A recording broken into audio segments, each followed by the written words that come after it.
हम जो चीमा साहब, मेरा बस चले तो आज लाहौर के अंदर इंडियन इंस्टीट्यूट ऑफ टेक्नोलॉजी की जाके मैं मिन्नतें करूं, भारत की जाके मैं डॉक्टर जयशंकर साहब पाकिस्तान में आए, मैं उनकी मिन्नत करूं आके, डॉक्टर साहब खुदा रहा है हमें इंडियन इंस्टीट्यूट ऑफ टेक्नोलॉजी के एक ब्रांच लाहौर में बना दें। आज आप इंडियन इंस्टीट्यूट ऑफ मैनेजमेंट की एक ब्रांच लाहौर में बना दें, कराची में बना दें। जयशंकर का पॉइंट कितना वाज़ेह है, क्लियर है। वो कह रहे हैं कि हम बायलैटरल बात नहीं करेंगे, डेफिनेटली बनती भी नहीं है बायलैटरल बात। वो आ रहे हैं शंघाई कॉन्फ्रेंस अटेंड करने। हाँ। अगर बायलैटरल बात करनी होती तो वो स्पेशली आते। ठीक है। साथ ही उन्होंने ये कहा कि लेकिन अगर डायरेक्ट कोई बात इंडिया से रिलेटेड होती है, पाकिस्तान पर्सनल कैपेसिटी में करता है, मैं उसको अकॉर्डिंगली रिस्पॉन्ड करूंगा। डॉक्टर जयशंकर को इस कैलिबर का समझते हो? आ गया तुम्हारे कालों वाले बकरों वाले आके जलसों में वो आके तुम्हारे ऊपर तकरीर करें और एड्रेस करें। तुम उन्हें कहते रहो कि आओ यहाँ पे हमारे डेमोक्रेटिक प्रोसेस का हिस्सा बनो। आज तड़प रहे हो आपके मेरा बाप हमें गोद उठा ले। आप ये बताएं, जयशंकर आ रहा है, ठीक है, अब पहले वो आके आपके किस बंदे से बात करे? आपके फॉरेन मिनिस्टर से बात करे, आपकी एस्टेब्लिशमेंट से बात करे, आपके प्राइम मिनिस्टर से बात किससे करे? हाँ, ये इधर पहले तो आप ये क्लियर कर दें कि डिसीजन मेकर कौन है इस मुल्क में। इसी के कंपैरिजन में आप देख लें, अगर मिसाल के तौर पे आप जाएं इंडिया और वहाँ पे आप या जयशंकर या मोदी के साथ बैठ के बात कर रहे हैं, ठीक है, वो लफ्ज, वो उनके जो अल्फाज होंगे वो पत्थर की लकीर होंगे। दोस्तों, जब से पाकिस्तानियों ने ये देखा है कि यूएई और गल्फ कंट्रीज जो है वो भारत से रिक्वेस्ट कर रहे हैं, तो वहाँ पे इंडियन इंस्टीट्यूट ऑफ मैनेजमेंट खुल रहा है, आईआईटी खुल रही है, टेक्नोलॉजी खुल रही है, तब से पाकिस्तान पागल हो चुका है। क्योंकि उसको मालूम है कि जो आईआईटी से, मैनेजमेंट से, टेक्नोलॉजी से जो बच्चे निकलेंगे वो बड़ी बड़ी कंपनियों में जाकर सीईओ बन जाएंगे और जिंदगी बन जाएगी, उनका देश आगे निकल जाएगा। आज इसीलिए पाकिस्तान तड़पता है दोस्तों, क्योंकि इन्होंने सिर्फ मदरसों में जिहादी पैदा किए थे। एक टाइम था इनका बड़ा बिजनेस चल रहा था, अब इनको कोई नहीं, इनसे मदरसों से बच्चे कोई नहीं खरीदता दोस्तों। आज पूरी दुनिया आईआईटी खोलने के लिए बैठी हुई है। इसीलिए साजिद तैयार कह रहा है कि भैया ये खोल लो, मेरे बस में होता तो मैं पैर पकड़ लेता। और ये हकीकत है दोस्तों, आज भारत की जो तरक्की का राज है ना, उसके पीछे हमारी एजुकेशन है, हमारे माँ बाप की मेहनत है, हमारी संस्कृति, हमारे संस्कार है। आप भी कमेंट्स कीजिएगा दोस्तों, वीडियो को लाइक कीजिएगा और चैनल को सब्सक्राइब जरूर कर लीजिएगा। Thank you very much. जब आप बिलीव करेंगे 4-4, 6-6 बीवियां और 60-60 बच्चे पैदा करेंगे, बच्चा आपका क्या ख्याल है? एक बंदा जो हो, चीमा साहब, एक बच्चा पैदा करने के लिए खातून 1 साल के लिए एंगेज रहती। 40-50 बच्चे जो बंदे किसी, आपके ज्यादातर मिडिल ईस्ट में लोगों को 40-40 बच्चे, ये तो फुल टाइम जॉब है। ये मर्दों और औरतों के लिए तरक्की किस तरह करेंगे? मेरा क्वेश्चन है मोहम्मद बिन सुलेमान से, आज तुम्हारे पास इतना पैसा है, यूएई में इतना पैसा, वो एक भी यूनिवर्सिटी बना सके हो वहां पे, एक भी अस्पताल ऐसा बना सके हो जहां अपना इलाज करा सको? यहां मैं बाल्टीमोर में बैठा हूं, जॉन हॉपकिंस पे, यहां पे उन्होंने बहुत बड़ा ब्लॉक एक बनाया, इलाज कराने यहां आते हैं, पढ़ने के लिए यहां आते हैं। तो उस पैसे को आग लगानी है तुमने, अकल नहीं है तुम्हारे पास। 300 पाउंड का बंदा है, 50 बच्चे साथ, पता नहीं रजिस्टर रखते हैं कि ये किसका बच्चा है, इसका नाम क्या है, कि पता नहीं। कोई एक ह्यूमन बीइंग की तो कैपेसिटी नहीं कि 40 बच्चों के नाम भी याद रख सके। पता नहीं। फिर चीमा साहब, मैंने जिस तरह बताया कि आज भी जिस मुल्क के अंदर मूनसून ब्राइट, बारिश आए तो लोग बच्चियां खरीदना शुरू कर दें, बच्चियों की मंडियां लग जाए। इस्लामिक रिपब्लिक ऑफ पाकिस्तान, जहां इराक में आज भी 13 साल की बच्ची के साथ शादी करने के लिए बिल पेश हो चुका हो, इन कौमों का मुस्तकबिल क्या प्रेडिक्ट करेंगे?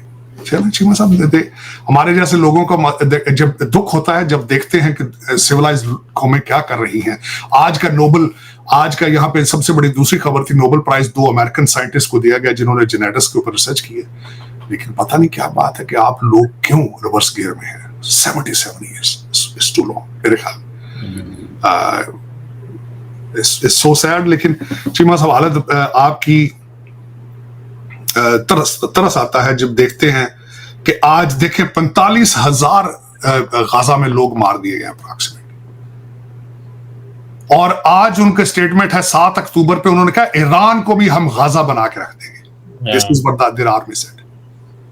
उन्होंने कहा Iran will have a capacity to make it into Gaza। और उनकी पॉपुलेशन, गौर करें उनकी पॉपुलेशन कितनी। डॉक्टर साहब, वो आप वाली बात है, मैथ एंड इंग्लिश। जिन्होंने मैथ एंड इंग्लिश पढ़ी है वो तरक्की कर रहे हैं, जिन्होंने मैथ नहीं पढ़ी ईरान दे बंब भी नहीं पहुंचते। देखो ना, गल तो ये है ना, बंदे वही हैं, इंसान भी वही है, दिमाग भी वही है, सारा कुछ यही है। ना अंग्रेजी पढ़नी है, ना मैथमेटिक्स पढ़ना है, तो फिर क्या तरक्की करनी है और क्या होगा? तो फिर बात तो सच्ची है। ये तो इन्वेस्टमेंट है, सौदा है सर इन्वेस्टमेंट का। आपने किस चीज़ में इन्वेस्टमेंट की है? आपने मजहबी जुनूनी बनाने में इन्वेस्टमेंट की है, रेडिकल्स बनाने में इन्वेस्टमेंट की है, साइंटिस्ट बनाने में इन्वेस्टमेंट की है। जो पाओगे वो ही निकलना है। तो हम जो चीमा साहब, मेरा बस चले तो आज लाहौर के अंदर इंडियन इंस्टीट्यूट ऑफ टेक्नोलॉजी की जाके मैं मिन्नतें करूं, भारत की जाके मैं डॉक्टर जयशंकर साहब पाकिस्तान में आए, मैं उनकी मिन्नत करूं आके, डॉक्टर साहब खुदा रहा हमें इंडियन इंस्टीट्यूट ऑफ टेक्नोलॉजी के एक ब्रांच लाहौर में बना दें। आज आप इंडियन इंस्टीट्यूट ऑफ मैनेजमेंट की एक ब्रांच लाहौर में बना दें, कराची में बना दें, लेकिन ये कौन करे? ये नहीं, सवाल ही नहीं पैदा होता। जब मेरे अपने बच्चे पढ़ रहे हो लंदन में, तो मुझे क्या जरूरत है? चाहे भाड़ में पाकिस्तान और ये हमारा बच्चे जो है, चले क्या फर्क पड़ता है? बिल्कुल सही कह रहे हैं डॉक्टर साहब। देखिए डॉक्टर साहब, हाउ फर्दर थिंग्स अनफोल्ड, और क्या पाकिस्तान में क्या होता है, खिते में क्या होता है, आइंदा आने वाले दिनों में मजीद पता चलेगा। SCO कॉन्फ्रेंस जो है वो उसका बड़ी खुशी है कि 11 साल बाद चाइनीज प्राइम मिनिस्टर पाकिस्तान आ रहे हैं। तार साहब, बेहतरीन दोस्त है पाकिस्तान का चाइना, लेकिन 11-11 साल 15-15 साल बाद लीडर पाकिस्तान आते हैं। वो समझते हैं, और हमारे हर साल पहुंचे होते हैं, साल में 3-3 दफा भी पहुंचे होते हैं, वो आते ही नहीं है। नहीं, एक और बात है, आपने उनको आने से पहले ही उनकी 2 चाइनीज डेड बॉडीज का तोहफा पेश कर दिया। यस साहब, देखिए ना, अब वो क्या उनके लिए जो है वो उनके लिए भी परेशानी का सबब है कि वो कहते हैं जी आप हमारे बेस्ट फ्रेंड हैं, आप हमारे, कहते हैं जी हमारी दोस्ती हिमालयाज से बड़ी है, deeper than ocean, sweeter than Honey, और दुनिया में किसी जगह मुल्क में चाइनीज पे अटैक नहीं होते, आपके मुल्क में होते हैं, और आप हमें डिफेंड भी नहीं कर पा रहे। वो मैं कल देख रहा था, लोगों को ये सुनना चाहिए कि इस वक्त Chinese feel comfortable and safe in Afghanistan. Yes, Afghanistan, ये उनकी स्टेटमेंट है, उनके मिनिस्टर की स्टेटमेंट। मेरे जयशंकर का पॉइंट कितना वाज़ेह है, क्लियर है। वो कह रहे हैं कि हम बायलैटरल बात नहीं करेंगे, डेफिनेटली बनती भी नहीं है बायलैटरल बात। वो आ रहे हैं शंघाई कॉन्फ्रेंस अटेंड करने। अगर बायलैटरल बात करनी होती तो वो स्पेशली आते। साथ ही उन्होंने ये कहा कि लेकिन अगर डायरेक्ट कोई बात इंडिया से रिलेटेड होती है, पाकिस्तान पर्सनल कैपेसिटी में करता है, मैं उसको अकॉर्डिंगली रिस्पॉन्ड करूंगा। अहम बात ये है कि जयशंकर ने हल्का सा लूप होल छोड़ा है। भले इंडिया ये अलाउ नहीं करता कि किसी थर्ड कंट्री को इन्वॉल्व किया जाए पाकिस्तान और इंडिया के रिलेशन में, लेकिन आपकी जरूरत है, आप जरूरत के होने के नाते आप रशिया को रिक्वेस्ट करके इंडिया के साथ थोड़ा आइस ब्रेक करें। जहां तक रही बात बिलावल और जयशंकर की, तो मेरे ख्याल से जितना इनकी एज का डिफरेंस है ना, I guess Jaishankar is double the age of Bilawal Bhutto, उतना ही इनके विजडम का, एक्सपीरियंस का, तजर्बे का डिफरेंस है। इस सिचुएशन के अंदर कम से कम भी अगर कोई फॉरेन मिनिस्टर पाकिस्तान में जो सूटेबल था जयशंकर के लिए, वो एटलीस्ट शाह महमूद कुरैशी थे। उस लेवल का होना चाहिए था। फिर भी वो उस लेवल के नहीं है। अच्छा, बट नहीं, शाह महमूद कुरैशी तो बहुत एक्सपीरियंस्ड हैं, लेकिन जितने भी एक्सपीरियंस हो, लेकिन हम इसको इस तरीके मेजर कर सकते हैं कि इंटरनेशनल फोरम के ऊपर अचीवमेंट्स दोनों की कितनी है। जयशंकर की आप अगर पिछले 5 सालों के अचीवमेंट्स भी देख लें तो मेरे ख्याल से शाह महमूद कुरैशी की पूरे करियर की भी ना हो। अब ये बताएं, जयशंकर आ रहा है, ठीक है, अब पहले वो आके आपके किस बंदे से बात करे? आपके फॉरेन मिनिस्टर से बात करे, आपकी एस्टेब्लिशमेंट से बात करे, आपके प्राइम मिनिस्टर से बात किससे करे? ये इधर पहले तो आप ये क्लियर कर दें कि डिसीजन मेकर कौन है इस मुल्क में। इसी के कंपैरिजन में आप देख लें, अगर मिसाल के तौर पे आप जाएं इंडिया और वहां पे आप या जयशंकर या मोदी के साथ बैठ के बात कर रहे हैं, ठीक है, वो लफ्ज, वो उनके जो अल्फाज होंगे वो पत्थर की लकीर होंगे। पूरी दुनिया को बेवकूफ बनाने के लिए ना, ये पाकिस्तान के बारे में अज्यूम करा दिया गया कि मुस्लिम जो कंट्रीज है ना, उनका ये लीडर है। अच्छा, पाकिस्तान की 2 प्रॉब्लम है। एक तो इसके वर्ड से निकाल दीजिए इस्लामिक।